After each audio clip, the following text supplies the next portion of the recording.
Oke, kembali lagi bersama kita. Langsung buka dengan pernyataan keras. Pengacara bilang kasus ini harus dihentikan karena melanggar undang-undang dari awal. Ini argumen yang berani banget. Biasanya kalau sudah jadi tersangka, jalannya bakal panjang. Harusnya kasus ini dihentikan penyidikannya karena dari awal sudah melanggar undang-undang. Menjadi suatu hak bagi seseorang yang berhadapan dengan hukum, apalagi menjadi status tersangka. Ada beberapa cara, celah untuk yang bersangkutan mencapai suatu keadilan. Keadilan bagi undang-undang, KUHP dan KUHAP, bagaimana proses perkara itu P21 di kejaksaan ataupun SP3 melalui tahapan restoratif justice. Nah, ini kesepakatan dikaji dari kedua belah pihak. Ada indikator-indikator terhadap pengajuan tersebut. Jadi ini kami kembalikan kepada pihak pelapor dan terlapor. Hasilnya akan diterima oleh penyidik. Oke, kita perhatikan bagian ini. Polisi menekankan soal restoratif justice. Jadi intinya bola liar ada di tangan pelapor dan terlapor. Kalau mereka nggak damai, polisi tetap lanjut. Penyidik Polda Metro Jaya. Jadi keputusan untuk melaksanakan RJ perdamaian itu antara kedua belah pihak, pelapor dan terlapor. Pak, izin menyambung yang tadi Pak. Kemarin kubunya Roy Suryo CS itu menggunakan narasi bahwa ketika ada dua orang yang digugurkan status penyidikannya oleh Polda Metro, semestinya 8 tersangka itu juga gugur karena mereka ada dalam satu LP itu.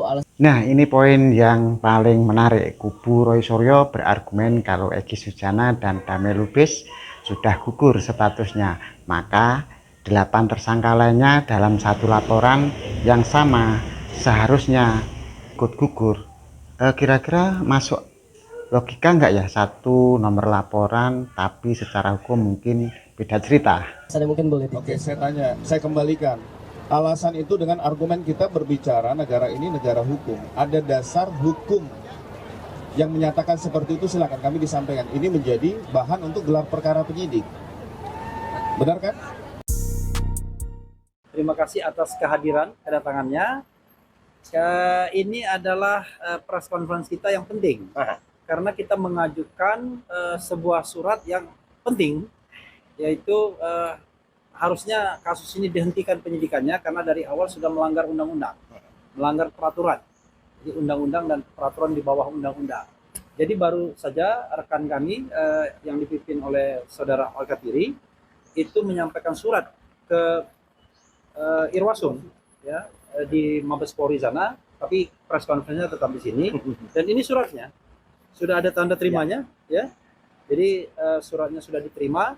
Dan nanti saya akan bacakan sekilas isi suratnya apa, dan nanti rekan Alkatiri akan menyampaikan tambahan, kemudian rekan-rekan yang lainnya, ada juga Fadli Nasution, ada Ramdansa, ada Pak Joni Silalahi, dan ada dua prinsipal kita yang mungkin akan menambahkan hal-hal lain atau memperkuat ini. Ada Rismon Sianipar di sebelah kanan saya, dan sebelah kiri saya Roy Suryo. Nah, ini ya, kenapa kami percepat? Karena kami mendapatkan ilham dari dua ahli kami kemarin, Profesor Din Samsudin dan Komjen Pol Purnawiran Ugroseno. Ugroseno mengatakan bahwa dengan dicabutnya laporan polisi terhadap Egy Sujana. Gila banget, mereka bawa pendapat dari Din Samsudin dan mantan Wakapolri Ugroseno.